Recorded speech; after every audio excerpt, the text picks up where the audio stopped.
What's up, guys? Travis Peters here with another episode of The Increase Life. I've got a special guest for you today, Joshua Stevens. I'm super excited to have you. I met Joshua at Funnel Hacking Live. You guys heard me talk about this event. So this is 2 years ago we actually met. And he has a company. I'm excited to get into his story. He has a company that has done over $15 million in sales. That's what I'm talking about. He is a amazing man of God, got an amazing family, loves the Lord, lives for him, is man, just building something great, great for the kingdom and making God look good at the same time. And that's why I wanted to have him on the show. So we're going to hear a little bit more about his story, and we're going to learn how to dissect his success so we can apply it to our lives as well. Welcome, Joshua, to the show. Awesome. Glad you're here, Thanks for buddy. having me, Travis. I'm super excited for this. Yeah. So we met. I met Joshua through some mutual friends. I feel like we didn't talk a ton, but I feel like we kind of connected. I often talk about instant homies. I feel like we were instant homies. I like this guy. Then I saw him about a month ago on Andrew Womack's YouTube channel, talking about his success, and he'd been through Charis Bible and some different things like that. You know, we like Andrew Womack. And so I was super excited to see him. I reached out to him. I was like, bro, you're super famous now, So I was like, you got to come on the show. Tell us the story. He doesn't have a lot of time today. You guys know that I talk, so I'm going to try to be quiet, and we're going to let him tell his story. So how did you get started, and tell us about the business? Cool. Super excited to share it. So, it's a lot of a big part of the story, Travis, is actually, Charis is a big part of it because I had been doing real estate from like 2012 all the way up until 2018. And yeah, I was really working hard to kind of build a kingdom that wasn't God's kingdom. I was basically just discipled by the world. So I was Christian by title, but I wasn't really discipled, and I really wasn't following the Lord. And so I was like, I trying to achieve success. I think by the age of 25, my wife and I, we paid cash for our second home, and then we started paying cash for these houses we were flipping. And we ended up with two homes and a rental property. And it was at this time where I was just working like tons of hours, wasn't really home. I'd been served with two divorces, and I knew something had to change. I didn't really know what it was, and I didn't really understand this principle of like having two cups. Like I thought I had just the income cup. I didn't realize I also had a fulfillment cup, and I wasn't really fulfilled. I felt empty on the inside. And so I went to Men's Advance in 2018. A friend of mine invited me that I'd met in Montreal, Canada on a business trip. And it was so cool, actually. I went up to Woodland Park, Colorado, the Charis campus, and I'm looking out to Pikes Peak, and I had a vision of that mountain, and I'm like, wow, like this is the mountain for my dream. God had been giving me this dream for a couple of years where I kept seeing my family and I walking these mountains. And so when I was looking at Pikes Peak, I'm like, that's the mountain for my dream. I think I'm supposed to be here. And so I got super excited. Came home from that event and said, baby, we're moving to Colorado, so I can go to Charis Bible College. And so we did. So we sold all of our real estate, and like we sold half of it at first, so we could move to Colorado. So I moved out like 3 or 4 months later. I moved fast, and then I had like a rental set up. So I'm like, okay, go to Bible college in the day. Like my rental property will pay my way through school, and I get out here and I'm trying to like flip houses in Colorado, and it's not really working out for me. I'm like getting outbid. I'm getting exhausted. The Lord's telling me in this time, He's like, Joshua, I want you to rest. I don't want you to work. And I'm like, Lord, how do I sit still? Like I got to do something, And so I was wrestling with the Lord, and then something crazy happened. And the Lord told me, Joshua, I want you to sell this house in Arizona, your last house. So I was like, okay, so you're telling me you don't want me to work and you want me to sell my only income. He's like, yes, that's what I want you to do. And I had this vision. I saw 1 foot in Colorado, 1 foot in Arizona. And the Lord was like, I need you all in Colorado. So we put the house in the market, and it sold in like 3 weeks. It was so fast. It was a cash deal. It was clean. And that's kind of where everything began, really, where I was inch by inch, the Lord was wooing me. And I was giving, like, at first I gave him a little bit, and then I sold my house. I gave him a little bit more. And then by December of 18, I was at this conference called Jesus Image in Florida. And I had a radical encounter with God. Radical encounter. It was a very physical encounter with the Lord. And it was about a 2-hour encounter. And after that encounter, it was on December 16th, 2018. I've never been the same. And it was actually in that moment where I gave up business. And that's where I actually gave it all up. I said, okay, Lord, no more business, no more entrepreneurship, Lord. I just want you. And I started to pursue the Lord and just started to spend tons of time with him. I'd go to school for 4 hours. I'd come home. I'd get in the word. I'd worship. I would just journal and talk with the Lord. And the Lord and I just started developing this relationship together. And it was so cool.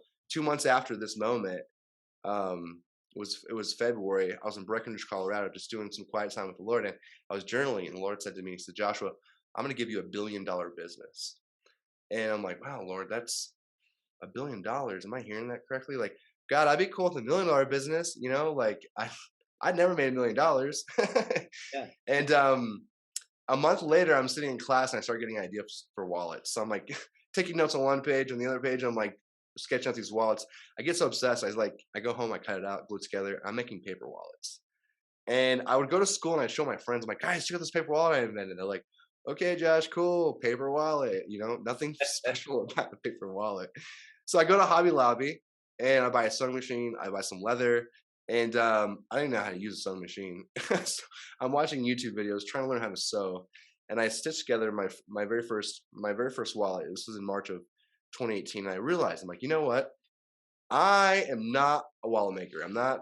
I'm not that crafty. So we found a manufacturing partner, and we launched our full line of products by October of that year. So idea was paper wallets in March. By October, we had legit like full line of products with three wallets that I had come out with, and I had them, and I'm like, okay, what do I do with these? How do I sell these? And so I was actually at a conference, 100X conference with Pedro, and there was somebody sharing on stage about how they were doing trade shows in Colorado Springs and Denver, and they would set up their tents. And so I'm like, that's what I'll do. So I went home, I got on Amazon, and I bought a tent, and I bought a table, and we started doing trade shows. I go to school during the week, and the weekend I was doing trade shows with me and my friends, and it was a really cool experience. I learned a lot about customers. Like, I learned a lot about our products. I learned a lot about like what the customers likes and they don't like, and it was a cool model. I think from October to December of the end of that year, we done like 50,000 in revenue. So I'm like, oh, this is a workable model.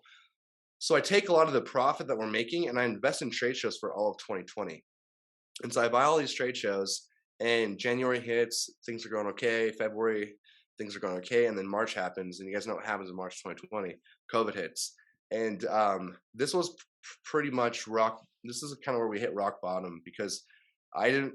I'd sold my home and I invested our life savings into this business, and I invested most of the profits into the trade shows that were now canceled, and they were not passing out refunds. Some kind of clause. I don't even want to get into it, but so I pay for these trade shows. I can't even do the trade shows. I'm $40,000 in debt, and I remember this night like it was yesterday. My wife and I were laying in bed, and she was crying. She's like, "Babe, we don't make enough money to stay in Colorado. Like, we have to leave." And I'm like, "No, babe, it's okay. Have faith." And then she like went to sleep, and I remember that night. I was like, as she went to bed, I was like crying out to God. I'm like, God, I need you. I need you, Lord. Like, your word says your word says I'm prosperous, but I'm not experiencing that like prosperity. Like, I'm not experiencing that. I feel like as soon as I get ahead, I'm getting behind. And the Lord gave me a vision of these floodgates. And I could see in my vision, the floodgates were just opening. And the Lord said to me, Joshua, I just want you to hold on a little bit longer. Like, I'm going to come through for you. At this time, I'm like, okay. Then I had a friend reach out to me and was like, hey, I'm starting my first beta coaching group. I think you'd be a great candidate. Do you want to join? And so I got like a $2,000 credit card extension because I was in debt, didn't really have any cash. And I gave it to her. And I joined her coaching program. And I remember getting on that call with her. I'm like, okay, I just gave you the last of my money. This has to work.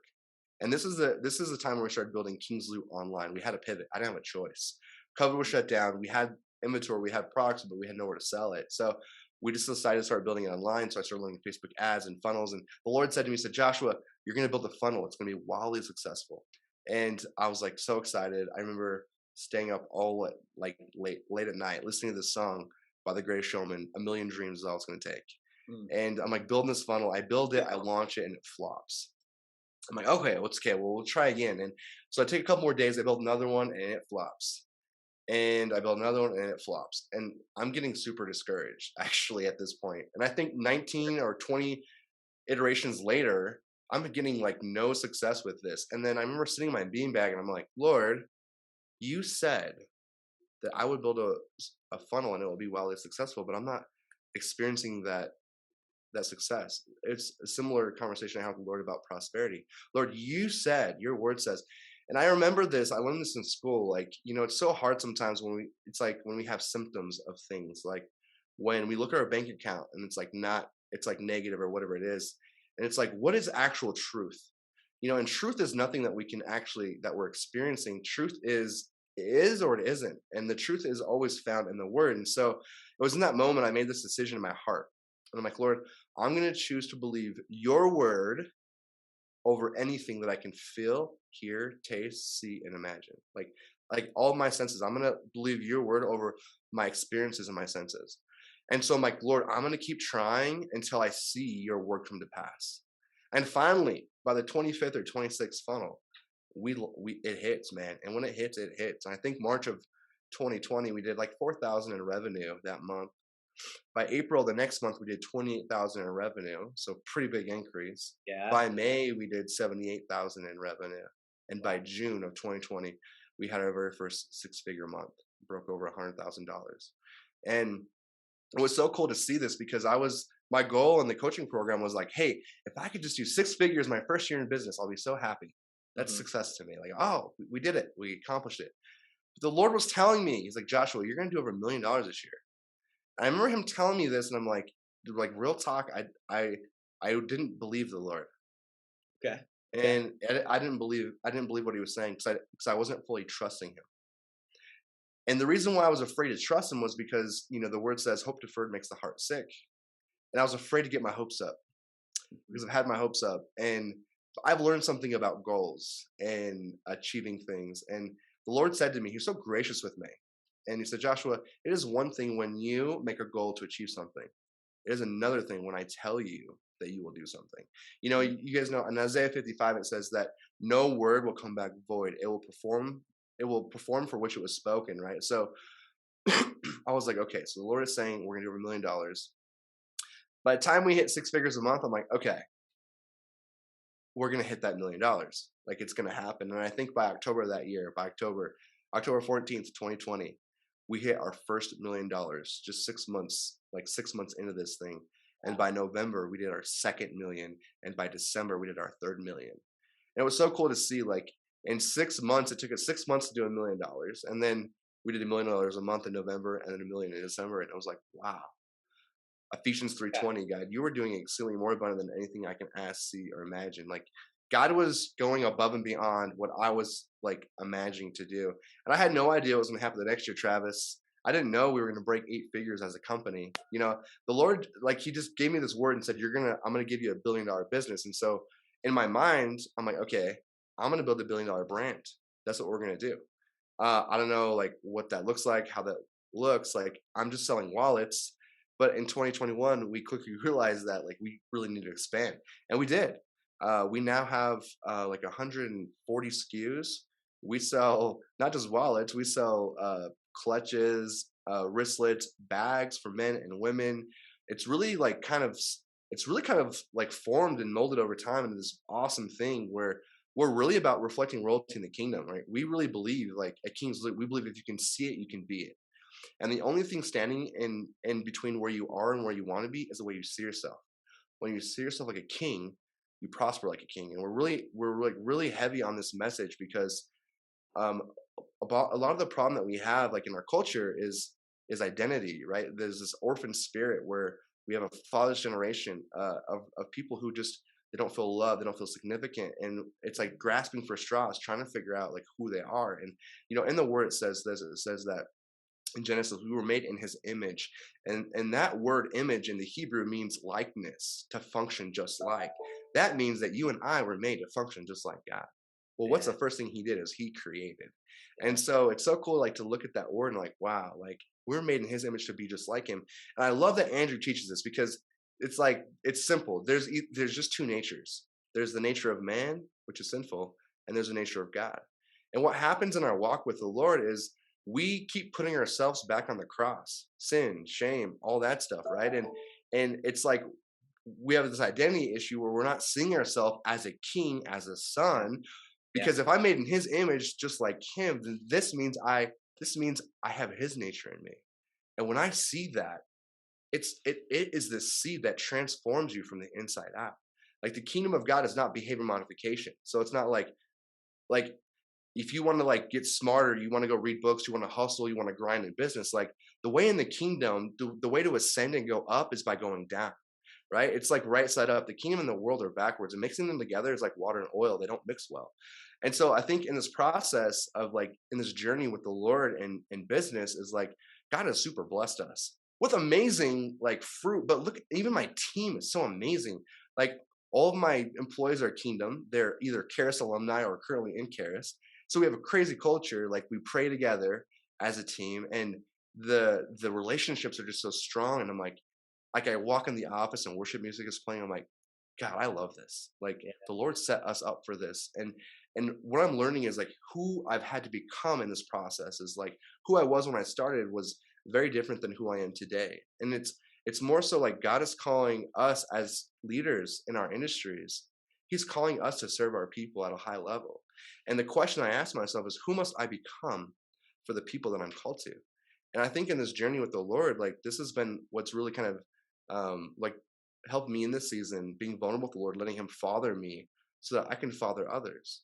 Right. And like really just having that love for his people. And I think that's the greatest thing in the kingdom, right? Is the most important thing to a king. His kingdom is his people. And I think in a business, like if people are always first, right, then there is value there and money follows value, right? It Mm. just follows value. So Let, let me. This has been super hard for me to not say anything because I had like 48 questions. I'm respectful of your time, and I got to go. But here's the one I want to bring up in the journey. There was a couple, but if I could pick one, this is what I want to ask you: is what you said. I think probably the thing we can dissect the most in success, and this is somewhat counterintuitive than what we've heard before, is how you explained me setting a goal versus God saying, I'm going to give you this. That was interesting. So, what about for those listening um, where I don't think God's said, Travis, I'm going to give you $1 billion business, but I want one? yeah. Or Travis or Kevin or David or Jessica, here's what I'm going to do along those lines. What if we haven't heard that? Is God saying that to everybody and we just haven't heard it or we haven't asked? Or give me your insight on that. Bro, it's so good. What a great question. Because we know what the word says is he's no respecter of persons, right? That means what he does for one, he does for all. Yeah. And the gifts and callings of God are also they're without repentance, but like he's also no respecter of persons. And so like what is God trying, like what is kingdom marketing? God's like, hey, let me take somebody, let me bless their socks off. Let them look at this path and let them glorify me through this and see that, hey, I'm trying to do this in them. Right. And I want to take this back to Proverbs. I love what Solomon said, because Solomon didn't ask for wealth and riches. He asked for wisdom on how to serve people. Mm-hmm. And because of that, the Lord made him very wealthy. And so I think like to kind of answer your question, Travis, like, is this calling to be a kingdom billionaire for a lot of people? Absolutely. It was probably for somebody before it was Steve Jobs. Steve Jobs just said yes. Yeah. Bill Gates, same thing. It was for somebody else, and they just told the Lord no. And I remember one time the Lord told me, he said, Joshua, I will take you as far as your yes will allow me to. I'm like, Lord, give me the grace to not say no. I That's want to say good. yes. That's I good. want to say yes. Yeah. So like to answer your question, like you don't need to like hear, like, and I don't hear the Lord audibly. I journal a lot and I hear him in my heart. Yeah. But I love what Andrew says about this, Travis. A lot of people are doing things and they're asking God to bless it. Yeah. Instead of asking God, hey Lord, is this what I'm supposed to be doing? Right. And it's like ideas come in different ways. And people have asked me, Joshua, what if I don't get an idea?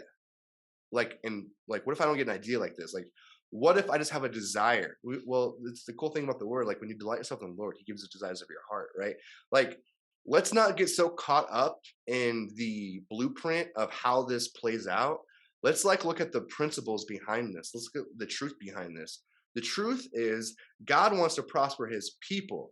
The truth is everyone in this world has a gift in them. I love this parable that Jesus tells about the parable of the gift of the treasure hidden in the field. And the word says this, it says that a man found a treasure hidden in the field. And he was so excited, he went and buried that treasure, went and sold all that he had to buy that field. Well, you and I are that field, and that gift is hidden in us. And God paid the price for that. So we could use those gifts for the world. There's a lot of people's gifts that they're lying dormant. There are people who are called to coach, they're called to lead, they're called to have movements, and they just aren't, they're not giving themselves permissions, that they're not seeing themselves like as a son, right? Or as a king. And I think that's a big thing, Travis, is just the mindset, right? So not getting caught up in the blueprint of like, oh, well, God didn't tell me this, so I guess I can't do this. No, like, let's not be religious about this. Like, God is gracious and merciful, and he's so loving, right? And bro, Matthew 6, right? If your child asks you for bread, do you give them a stone? Certainly not, right? And you're an earthly father. How much more your father in heaven wants to give you those things, those desires in your heart, right? And John 15:7 is pretty clear. It says, if you abide in me and my word abide in you, ask whatever you wish and it will be done for you.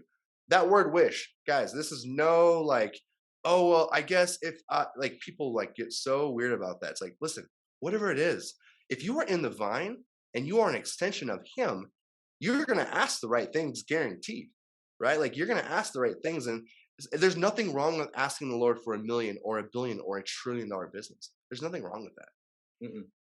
What's great is we'll wrap this up. Oh, I got so many questions. But maybe we can do a part two at some point.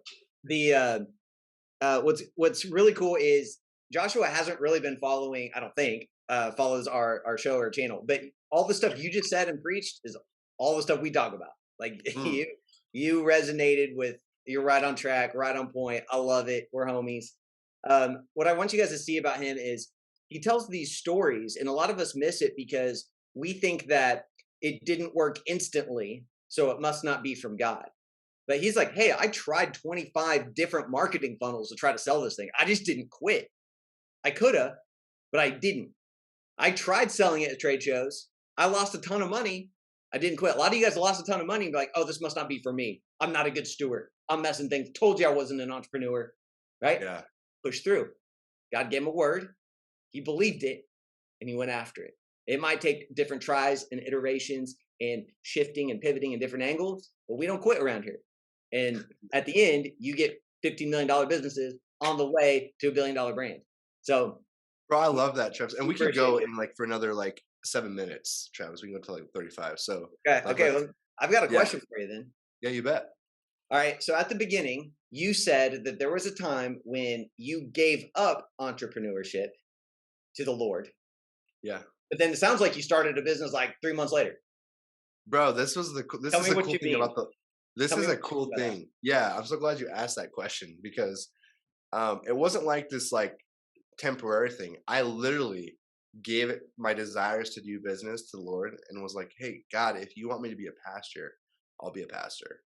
I basically was like, Lord, I will do whatever you call me to do, and I will just enjoy it. And I needed to do that. I needed to go Yeah. through that in my heart. I needed to be all in with the Lord. I think sometimes we're all in with the Lord so long as we reap the fruit, the benefits of what He has to offer us, and we kind of misconstrue Matthew 6:33, seek first the kingdom, and all things will be added unto you. And so it's like I didn't want to be seeking God for this. I just wanted to be seeking God. Yeah. And I think that was a big thing. So when you give something to the Lord, right? He's the dude, he is, bro, his glory, his righteousness, like righteous fire.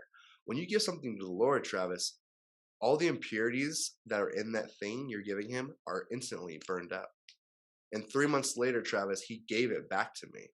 But this time it was refined. Mm. All of my ideas of being a business owner and entrepreneur, I gave to the Lord. And what he gave back to me 3 months later was very different from what I gave him. Because the way that we're building this business today, Travis, is very different than how I would have built it like 7 years ago before Karis. Yeah. And so I just giving it to him was like just me laying it at his feet, like Lord. And it's a good thing I went through this because I didn't really know how to do this, Travis. Like I was discipled by the world for 28 years. And then it's like I need to go through this season of transformation where like And it's cool because God brought me to e-commerce. I had known nothing about e-commerce at this time. I had a background in real estate. This was cool because I really had to trust the Lord. I had Mhm. to really trust him, and I had to learn, and I had to be a self-starter and a learner and consult with the Lord on certain things.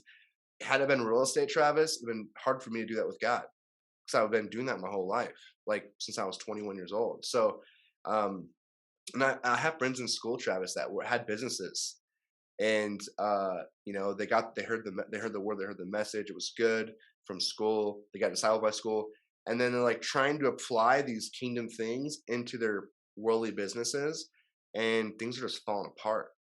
And the reason that is because the foundation is incorrect. Mm. Like sometimes things have to be broken before you can build them, right? Like instead of patching cracks in the wall, sometimes we need to realize that we actually need to dig up this foundation and lay a new foundation. Yeah, that's good. Um, the you said something interesting, and this speaks after my own heart. Is when things were tough, you were 40 grand in debt, wife's crying, seems like a bad spot. You then pulled out your credit card and went even more in debt to hire coaching. Yeah, bro. I This is love that. Okay, yeah. just so everyone's clear. Travis loves that. I've done things like this. Okay, but it's rare because most people and a lot of Christians think that that was a horrible move. Dude, you are a bad steward. Like, what are Yeah. you doing? But because of that mindset, you don't get the results Joshua got. And this is when I have these interviews, I want you guys dissecting these things and be like, wait a minute, I wouldn't have done that. But he did it and he got a different result than I got. Maybe I can learn from it. Maybe there's something there I'm not quite seeing. Yeah, that's really good, Travis. Um, Again, bro, let's go back to like, let's not base truth off our experience. Let's base it off of actual truth, right? Like you said, somebody could have done what I did and had a different result. It doesn't matter, right? Like the truth of this matter is like God said. And here's the thing: even if God didn't say, Travis, if you get an idea, like with what you're doing here, you didn't just drum this up in your own mind. You were obviously inspired by the Lord to do this. Like this obviously was an inspiration from the Lord, right? And so he gives you something, dude. The Lord's never going to give you something that's going to fail, ever, ever, ever, ever. Yeah. And that's a mindset you have to adopt. Like, hey, I'm obviously experiencing failure and debt. Now, this was not God's perfect will for my life. I probably could have done things differently, but praise God, He like autocorrected me on my He autocorrected and helped me out. The thing was like I refused to let this thing fail, Travis, because my Father who loves me would never give me something that couldn't be successful. It's impossible. Like that was my belief. It's like God gave this to me, right? And as a steward, I felt like a worse steward not doing something with what he gave me than going into debt. Like, dude, money's just money. It's like a revolving door. It's in and out of your life, bro. It's Yes. like people work their whole life for something they'll never have enough of. Like, listen, money is just whatever it is, right? Like, and I came to this spot in my heart when I was in debt and broke. Okay, because trust me, I've been there. I got depressed, went through severe depression. The Lord was like, Joshua, you're not trusting me. I'm like, God, how could I trust you? My bank account says zero. Like, it was bad.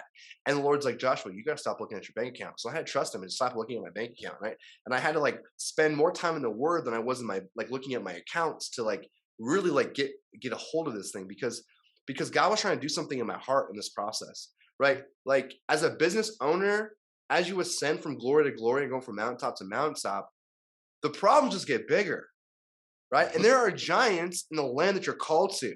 So people get into a land and they're like the 10 spies. They're like, Right. oh, Right. hey God, there's giants in this land. So this is not the right land. Lord, Yes. surely there's a different land for us. This is not God's will because there's giants over here. We need to go the other way. Then you have Joshua and Caleb, who, by the way, did not grow up inside of camp. They grew up outside of the camp, which is why they had a different mentality, a different mindset. They're Yeah. like, oh my goodness, look at this land, milk and honey. Like they brought back a different report. Why? Because their mindset was different. Their beliefs was the Yeah. culture that they're raised up in was very different, right? And so they're like, yeah, there's some giants in the land, but surely those things will not stand against the Lord your God, our God.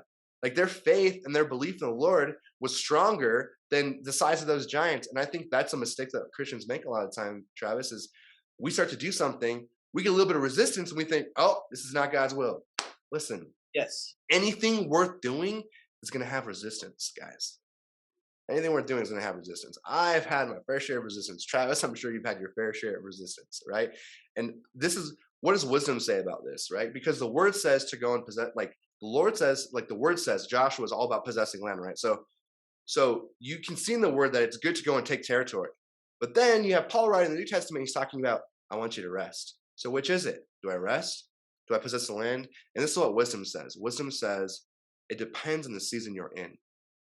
So when I'm coming up against resistance, wisdom says, I say, Lord, is this a wall that you want me to go through?